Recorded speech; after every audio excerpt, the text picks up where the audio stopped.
যুদ্ধক্ষেত্রে রাশিয়াকে হারাতে পারবে না ইউক্রেন। কিয়েভের সামরিক নেতারা এটা বুঝে গেছেন, তাই তারা বেছে নিয়েছে নতুন কৌশল। রাশিয়ার অবকাঠামোগুলোতে হামলাকে শ্রেয় মনে করছে ইউক্রেন। সেনাবাহিনীর দুর্বলতা রাশিয়ান অবকাঠামোতে কিয়েভের হামলাকে প্ররোচিত করেছে। সিনিয়র অফিসাররা লন্ডনের সংবাদপত্রকে বলেছেন, ইউক্রেনের কাছে রাশিয়ার তেলের অবকাঠামো সহ দেশটির অভ্যন্তরে আক্রমণ চালানো ছাড়া আর কোনো বিকল্প নেই, কারণ ইউক্রেনের সেনাবাহিনী যুদ্ধক্ষেত্রে ক্রমাগত বিপর্যয়ের সম্মুখীন হয়েছে। দ্য গার্ডিয়ান দেশটির সামরিক গোয়েন্দা পরিষেবা GUR এর শীর্ষ কর্মকর্তাদের বরাত দিয়ে প্রতিবেদন করেছে।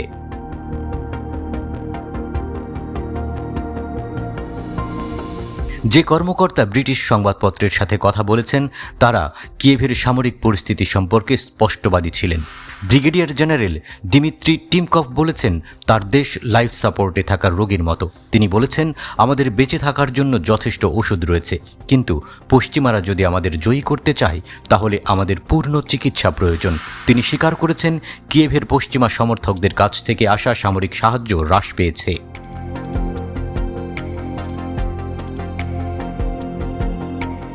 মেজর জেনারেল ভাদিম স্কিবিটস্কি স্বীকার করেছেন, ইউক্রেনের বিজয় এই মুহূর্তে অসম্ভব। একাধিক বিপত্তির মুখোমুখি হয়ে সংস্থাটির কাছে রাশিয়ার গভীরে হামলা চালানো ছাড়া কোনো বিকল্প ছিল না। তিনি এটিকে ন্যাটো স্ট্যান্ডার্ড পদ্ধতি হিসেবে বর্ণনা করেছেন। ধারণাটি প্রথম প্রুশিয়ান জেনারেল এবং সামরিক তত্ত্ববিদ কার্ল ভন ক্লজইউস দ্বারা তৈরি করা হয়েছিল এবং মূলত এমন লক্ষ্যগুলোকে আক্রমণ করা বোঝায় যেগুলো শারীরিক বা নৈতিকভাবে শত্রুর জন্য সবচেয়ে বেশি মূল্যবান।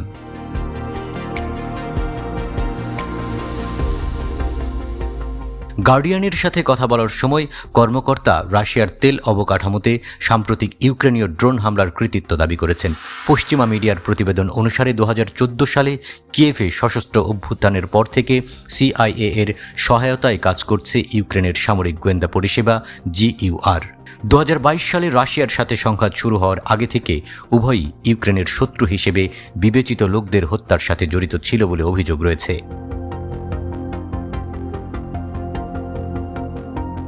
সংবাদপত্রটি বলেছে যে GUR ক্রিমিয়ান সেতুতে একটি নতুন বড় আক্রমণ শুরু করতে চায় এবং এটি নিষ্ক্রিয় করতে চায়। ইউক্রেন এর আগে 2022 এবং 2023 সালে দুইবার কাঠামোটিকে লক্ষ্যবস্তু করেছে। 2014 সালে সামরিক অভিযান চালিয়ে ইউক্রেনের কাছ থেকে ক্রিমিয়া দ্বীপের দখল নেয় রাশিয়া। পরে এই দ্বীপের সঙ্গে রাশিয়ার সড়ক ও রেল যোগাযোগ ব্যবস্থা স্থাপনের জন্য দীর্ঘ 19 কিলোমিটার সেতুটি নির্মাণ করা হয়। ক্রিমিয়া দ্বীপ দখলে নেওয়ার 4 বছর পর 2018 সালে সেতুটিকে রাশিয়ার পরিবহন নেটওয়ার্কের সঙ্গে যুক্ত করেন প্রেসিডেন্ট পুতিন।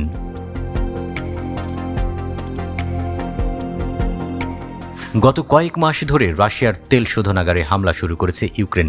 এতে বিশ্বের দ্বিতীয় বৃহত্তম তেল রপ্তানিকারক দেশ রাশিয়ার তেল বাণিজ্য বাধাগ্রস্ত হচ্ছে। রয়টার্সের এক হিসেব অনুযায়ী ইউক্রেনীয় ড্রোন হামলার ফলে রাশিয়ার তেল শোধনের সক্ষমতা প্রায় 14% হ্রাস পেয়েছে। মস্কো কিয়েভকে যুদ্ধের পদ্ধতি হিসেবে সন্ত্রাসবাদে জড়িত থাকার অভিযোগ করেছে।